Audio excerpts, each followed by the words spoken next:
சனாதனத்தில் சமத்துவம் சொல்லப்படுகிறது, சனாதனத்தில் தீண்டாமை இல்லை அப்படின்லாம் நம்ம மதுவந்தி அக்கா இருக்காங்க இல்லையா, இந்த கோபி சுதாகர் வீடியோ போட்டாங்க, லட்டு பாவங்கள், அதுக்கு எதிர்ப்பு தெரிவிச்சு ஒரு வீடியோ போட்டிருந்தாங்க. அந்த வீடியோவை எதிர்த்து நம்ம ஒரு வீடியோ போட்டிருக்கோம். அந்த அக்கா பாத்தீங்கன்னா ஒரு தனியார் சேனல்ல ஒரு பேட்டி கொடுத்திருக்காங்க. அந்த பேட்டியில அந்த அக்கா சில விஷயங்கள்லாம் பேசியிருக்காங்க. அதுக்கு ரிப்ளை தான் நம்ம இந்த வீடியோல கொடுக்க போறோம். வாங்க என்னன்னு பாக்கலாம். இந்து மதத்துல நீங்க சொல்ற மாதிரி சனாதனத்துல தீண்டாமை இல்ல, எதுலயுமே இல்லங்க. தீண்டாமைங்கிறது மக்களா கொண்டு வந்த ஒரு விஷயம். தீண்டாமை சனாதனத்துல இல்லையாம். 2024 முடிய போகுது. இந்த இயர்லயே பெஸ்ட் காமெடி இதுதான். மதத்துல கிடையாதுங்க என்ன பொறுத்த வரைக்கும் தீண்டாமை. ஒரு பிராமினும் நான் பிராமினும் கல்யாணம் பண்ணா பிறக்கிற புள்ள பிளேடு பக்கரியா பிறக்கும்னு ஒருத்தர் சொன்னார்ல, சரி, அதுக்கு பேர் என்ன? சொன்னவரை கேளுங்க, என்ன கேட்காதீங்க, நான் சொல்லல. ஆஹா, இதுக்கு மட்டும் சொன்னவரை கேட்கணும், இதுக்கு இவங்க பொறுப்பே ஆக மாட்டாங்க. அப்படி சொன்னவரை போய் இவங்க ஏதாவது தட்டி கேட்டாங்களா? இந்த மாதிரி தீண்டாமைய ஆக்சுவலி பேசுற ஆட்களை, ஆக்சுவலி ஒருத்தவங்களோட எக்ஸிஸ்டன்ஸே தவறா பேசுற, கொச்சையா பேசுற ஆட்களை இவங்க போய் கண்டிக்கவே மாட்டாங்க. ஆனா இவங்க ஃபெய்த்த யாராவது கேட்டுட்டா உடனே இவங்களுக்கு எல்லாம் பொங்கிரும். ஆக்சுவலி கோபி சுதாகர் இவங்க ஃபெய்த்தை கிரிட்டிசைஸ் கூட பண்ணல. இந்த மாதிரி தீண்டாமை பேசுறவங்கள அண்ட் பவன் கல்யாண் இந்த மாதிரி எல்லாம் பண்ணிட்டு இருக்காரு லூசுத்தனமா அப்படின்றதெல்லாம் தான் அவங்க கிரிட்டிசைஸ் பண்ணி வீடியோ போட்டிருந்தாங்க.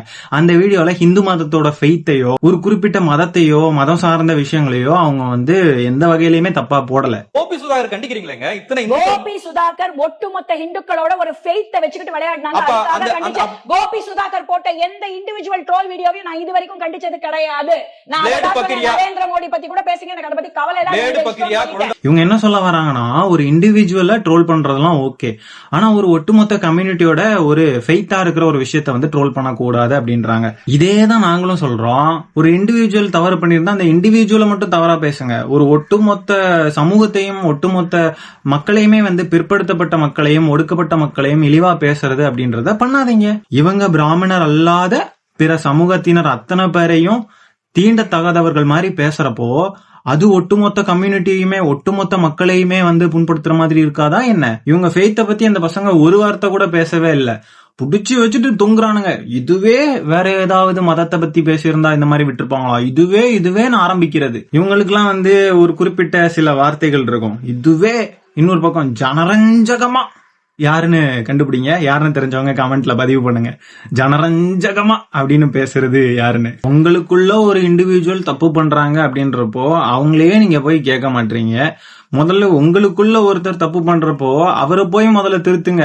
இண்டிவிஜுவல்னு சொல்லி அவரு பண்ண தப்ப, அதுவும் உங்க சைட்ல இருந்து ஒரு ஆள் பண்ற தப்ப நீங்க மறைச்சிட்டு அதுக்கு நீங்க கண்டிக்காம கண்டனங்கள் தெரிவிக்காம இந்த பக்கம் ஒருத்தன் அந்த மாதிரி பேசினதையும் அந்த மாதிரிப்பட்ட விஷயங்களை அவங்க பண்றதையும் எதிர்த்து அதை கிரிட்டிசைஸ் பண்ணி ஒரு வீடியோ போட்டுட்டா இங்க பாயிரத முதல்ல நிப்பாட்டுங்க. அந்த பிராமணன் அல்லாத ஒருத்தவங்களும் கல்யாணம் பண்ணா பிறக்கிற குழந்தை பிளேடு பக்கிரியா பிறக்கும்னு சொன்னாங்கல்ல அவங்க. அதுக்கப்புறம் இந்த கண்டவாளம் லட்டு ஷேரா அப்படின்னு சொன்ன அந்த மாமி இவங்கெல்லாம் பேசுறப்போ அது தப்பு இல்ல. தீண்டாமைய ப்ரொமோட் பண்ற மாதிரி என்டாஸ் பண்ற மாதிரி அவங்க பேசுறாங்க. அதுவும் பொது வெளியில பேசிக்கிட்டு இருக்காங்க.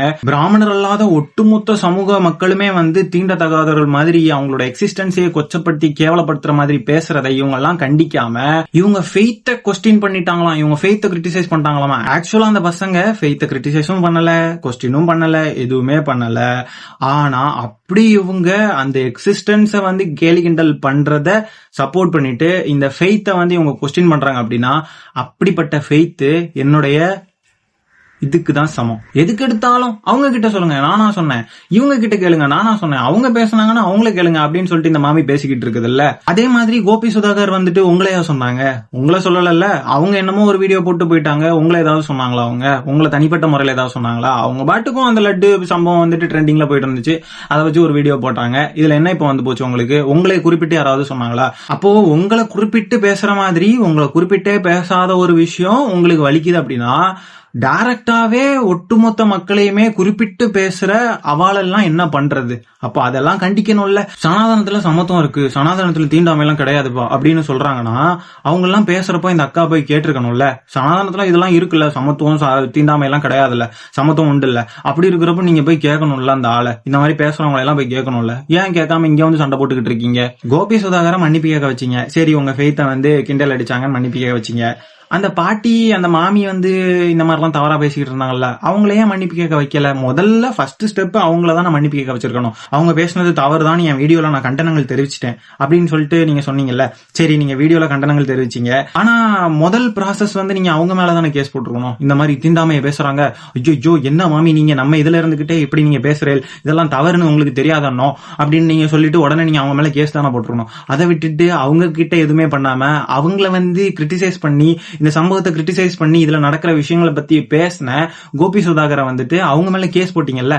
அவங்க ஜஸ்ட் கிரிட்டிசைஸ் தானே பண்ணாங்க, அவங்க மேலேயே கேஸ் போடுறீங்கன்னா தீண்டாமைய ஆக்சுவலி பேசினா அந்த மாமி மேல நீங்க ஏன் கேஸ் போடல? முதல்ல உங்ககிட்ட இருக்கிற அழுக்கு நீங்களே புரிஞ்சுக்கிட்டு நீங்களே அதை தொடச்சிட்டீங்க அப்படின்னாவே எவனும் உங்க மேல கரைய கொண்டு வந்து கொட்ட மாட்டான். அடுத்ததா கோபி சுதாகர் வந்து டைரக்டா ஒன்னும் யாரையுமே பேசல.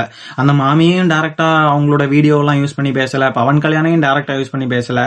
அவங்க பாட்டுக்கு அவங்க தான் அந்த ரோல்ஸாவே நடிச்சிருப்பாங்க. எந்த ஒரு கிளிப்போ எந்த ஒரு வீடியோவோ யூஸ் பண்ணல. இந்த சம்பவங்களை ரெஃபரன்ஸா எடுத்துக்கிட்டு அவங்க கண்டென்ட் கிரியேட் பண்ணி போட்டிருக்காங்க, அவ்வளவுதானே ஒழிய இப்ப நாங்களாவது டைரக்டாவே அந்த வீடியோவை போட்டு பேசிக்கிட்டு இருக்கோம். ஆனா கோபி சுதாகர் வந்து அவங்க நடிச்சிருக்காங்க அந்த ரோலா. அவங்க வந்து சாரி கட்டிக்கிட்டு பவன் கல்யாண் மாதிரி வந்து ஒரு துண்டை தூக்கி இப்படி போட்டுட்டு இந்த மாதிரி வந்து நடிக்க தான் செஞ்சிருக்காங்களே ஒழிய யாரையுமே வந்து அவங்க வீடியோவில் யூஸ் பண்ணவே இல்லை. அப்படி இருக்கிறப்போ அது ஒரு கலை வடிவம். அவங்க கிரிட்டிசைஸ் பண்றது, ட்ரோல் பண்றதுலாம் அது ஒரு கலை வடிவம். அவங்க வந்து எந்த வகையிலுமே இவங்க வீடியோஸ் எல்லாம் எடுத்து போட்டு டைரக்டா அவங்கள வந்து பேசல. இவங்க எல்லாம் பண்றது கருத்துரிமைக்கு கம்ப்ளீட்டா எதிரானது. அவன் ஒருத்தன் வந்து கிரிட்டிசைஸ் பண்றான், இல்ல அவன் வந்து அந்த விஷயத்தை பத்தி பேசுறான் அப்படின்னா அவன் பேசவே கூடாது. அவன் குரல் வலைய பிடிச்சி நெறி, அவன் பேசவே கூடாதுன்னு சொல்ற மாதிரி தான் இவங்க எல்லாம் பண்ணிக்கிட்டு இருக்காங்க. ஹெச் ராஜா கிட்ட இந்த கோபி சுதாகர் பசங்க வந்து மன்னிப்பு கேட்டிருக்காங்க. ஹெச் ராஜா கிட்ட எதுக்காக மன்னிப்பு கேட்கணும்? ஹெச் ராஜா கிட்ட அவங்களே வந்து மனசு இறங்கி நம்ம பண்ண தப்புன்னு புரிஞ்சுக்கிட்டு அந்த மன்னிப்பு கேட்டாங்களாம். யாரும் மிரட்டலையாமா. யாரும் மிரட்டாம எப்படி முதல்ல அந்த வீடியோவை டெலீட் பண்ணிருப்பாங்க, அந்த ஹெச் ராஜாவுக்குலாம் வந்து போன் பண்ணி கேட்டிருப்பாங்க. ஹெச் ராஜா யாரு, எதுக்காக அவங்களுக்கு போன் பண்ணி மன்னிப்பு கேட்கணும்? அவங்க கிட்ட எதுக்கு மன்னிப்பு கேட்கணும்? இப்ப யாரோட மனசு பர்டிகுலரா புண்பட்டிருக்கோ அவங்க கிட்ட தானே மன்னிப்பு கேட்கணும். யாரோட மனசு இங்க புண்பட்டிருக்கு? ஹெச் ராஜா வந்து இந்த சனாதன கும்பலோட தலைவரா? அவர்கிட்ட எதுக்கு போய் மன்னிப்பு கேட்கணும்? லட்டு பாவங்கள் அப்படின்ற நேமை ஏன் வச்சாங்க? ஹிந்துஸோட இதை வந்து புண்படுத்தல. லட்டு வந்து ஹிந்துஸோட சென்டிமெண்ட் தானே. முதல்ல லட்டு எப்படி ஹிந்துஸோட சென்டிமெண்ட் ஆச்சு? திருப்பதி லட்டு தான் ஹிந்துஸோட சென்டிமெண்ட். அவங்க வந்துட்டு லட்டு பாவங்கள் தான் வச்சாங்களே ஒழிய திருப்பதி லட்டு பாவங்கள்னு வைக்கல. எங்களுடைய புனிதம் சார்ந்த விஷயத்த வந்து கொச்சைப்படுத்துற மாதிரி, இழிவுபடுத்துற மாதிரி பேசுறாங்க. அவங்க கொச்சைப்படுத்தவும் இல்ல, இழிவுபடுத்தவும் இல்ல. இவங்க வந்துட்டு எல்லாத்துக்கும் புனிதம்ன்ற பேர். அப்படி பார்த்தா நாளைக்கு வந்து மொட்டை பாவங்கள், திருப்பதியில போய் மொட்டை அடிப்பாங்கல்ல, அந்த மொட்டைக்கு வந்து மொட்டை பாவங்கள்னு ஒரு வீடியோ போட்டாவோ, திருப்பதியில் நடக்கும் தீண்டாமை பாவங்கள்னு ஒரு வீடியோ போட்டாவோ. ஏன்னா திருப்பதியில தீண்டாமை நடக்குது இல்ல. நான் கூட ஒரு வீடியோல பேசியிருப்பேன், கடவுள் நம்பிக்கை உள்ளவர்கள் வந்து ஒரு சைன் போட்டுட்டு உள்ள போனோம், கடவுள் நம்பிக்கை இல்லாதவர்கள் வரவே கூடாதுன்ற மாதிரி அவங்க சில சட்டங்கள் எல்லாம் அவங்க கோயிலுக்குள்ள ஏற்றி வச்சிருக்காங்க. அப்ப இதெல்லாம் தீண்டாமை தானே. அப்ப திருப்பதியில் நடக்கும் தீண்டாமை பாவங்கள் அப்படின்னு ஒரு வீடியோ போடலாமா? அப்ப அதுக்கு சும்மா விட்டுருவாங்களா? அப்ப இதெல்லாம் வந்து கேட்கவே கூடாதா? அனைவரும் சுவாசிக்கும் காற்று பாவங்கள் அப்படின்லாம் ஏதாவது வீடியோ பண்ணலாமா? ஏன்னா எல்லாருமே ஒரே காத்து தானே சுவாசிக்கிறோம். நீங்களும் ஒரே காத்து தான் சுவாசிக்கிறீங்க, நாங்களும் ஒரே காத்து தான் சுவாசிக்கிறோம். பட்டியலின மக்கள், பிற்படுத்தப்பட்ட அத்தனை பேருமே ஒரே காத்து தான் சுவாசிக்கிறோம். அப்போ இது பத்தி எல்லாம் எந்த மாதிரி வீடியோ போட்டாலும் இவங்களுக்குலாம் வந்து அப்போ அவன் குறவலையே பிடிச்சி நெரிக்கணுமா? அப்ப நெரிப்பீங்க இந்த மாதிரிலாம் எவன் பேசினாலுமே. அவங்க அப்படியே திருப்பதி லட்டு பாவங்கள்னு வச்சிருந்தாலும் அது தவறு இல்லை. ஏன்னா இப்ப அது நடந்துட்டு இருக்கு. அது சார்ந்த விஷயங்களை கிரிட்டிசைஸ் பண்றாங்க. கோபி சுதாகர் இவங்க பேசுற மாதிரி ஒரு குறிப்பிட்ட மக்களோட எக்ஸிஸ்டன்ஸே இழிவுபடுத்துற மாதிரி, இல்லைன்னா அவங்களுடைய நம்பிக்கையை இழிவுபடுத்துற மாதிரி பேசியிருந்தாதான் அது தவறு. அவங்க வந்து முழுக்க முழுக்க அந்த சம்பவத்தை எடுத்து அந்த சம்பவம் சார்பா இவங்கெல்லாம் இந்த தீண்டாமையை பிராக்டிஸ் பண்ற மாதிரி பேசிக்கிட்டு இருக்கிற ஆட்களை பிடிச்சி வச்சுதான் டார்கெட் பண்ணி அவங்க பேசிக்கிட்டு இருந்தாங்க. இந்த மாதிரி நான் சாப்பிடுறப்போ என் மூக்க புத்திக்கிட்டு இருக்க, உன்னையே நான் சாப்பிட சொன்னாலோ என்னையே நீ சாப்பிடுறத சாப்பிட சொன்னாலதான் வந்து தப்பு. இந்த மாதிரி நம்ம பண்ணாத வரைக்கும் நீ மூக்க பொத்த வேண்டிய அவசியம் இல்ல, நான் சோறதானே சாப்பிடுறேன், எதுக்கு இப்படிலாம் மூக்க பொத்திக்கிட்டு இருக்க அப்படின்ற மாதிரி ஆக்சுவலா அவங்க தெளிவான விழிப்புணர்வு தான் அந்த வீடியோல ஏற்படுத்தியிருக்காங்க. எந்த வகையிலுமே தவறான கருத்துக்களோ யாரையோட நம்பிக்கையுமே புண்படுத்துற மாதிரியோ பேசவே இல்லைனா இவங்க தான் வந்துட்டு எல்லாரோட எக்ஸிஸ்டன்ஸையும், பிராமணர் அல்லாதவர்களோட எக்ஸிஸ்டன்ஸ் அண்ட் மற்றவங்களெல்லாம் தீண்டத்தகாதவர்கள் மாதிரி பண்றதும் ஆக்சுவலா இவங்க தான். ஆனா இவங்கெல்லாம் வந்து தைரியமா தலைநிமிர்ந்து நடமாடிட்டு இருக்கிறப்போ ஜஸ்ட் வீடியோ போட்டு கிரிட்டிசைஸ் பண்ண, அதுவும் தெளிவா யாரையும் புண்படுத்தாம, எந்த மத நம்பிக்கையும் யாரையுமே குறிப்பிட்டு புண்படுத்தாம அழகா வீடியோ போட்டு விழிப்புணர்வை ஏற்படுத்துற கோபி சுதாகருக்கு என்னுடைய சப்போர்ட். இப்ப ரீசெண்டா நிறைய பேர் வந்து 35 யூடியூபர்ஸ் கிட்ட சைன் போட்டு கண்டனங்களை தெரிவிச்சு ஒரு அறிக்கை வெளியிட்டு இருந்தாங்க. நான் நிக்கிறது பரிதாபங்கள் கோபி சுதாகர் பக்கம் தான். நீங்க யார் பக்கம்ன்றதை கமெண்ட்ல பதிவு பண்ணுங்க. இந்த வீடியோ நான் இதோட எண்ட் பண்ணிக்கிறேன். வீடியோவை பத்தின உங்களுடைய கருத்துக்கள் என்னன்றதை கமெண்ட்ல பதிவு பண்ணுங்க. மீண்டும் அடுத்த வீடியோல சீக்கிரமா உங்களை சந்திக்கிறேன். அது வரைக்கும் tata bye bye, take care.